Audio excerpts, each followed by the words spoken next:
हज़रत अब्दुल्लाह बिन मसूद रज़ी अल्लाह अन्हु बड़े जलीलुल क़द्र सहाबी हैं और इनके पास ऐसा इल्म है कि लोग इनके पास आखिरी वक्त में बैठे रो रहे हैं।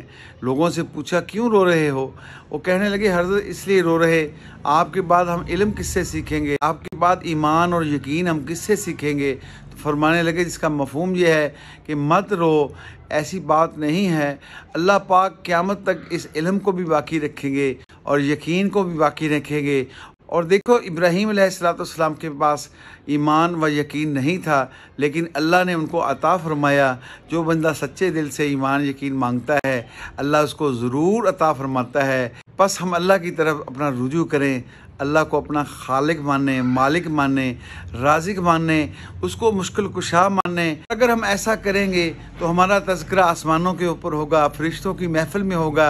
और अल्लाह पाक फरमाता है, ऐ मेरे बंदे फजर के बाद और असर के बाद थोड़ी देर मुझे याद कर लिया कर, मैं तेरे सारे दरमियानी औकात के अंदर तेरे काम बना दूँगा, तेरे काम आऊँगा। हम कोशिश करें। बहुत शुक्रिया।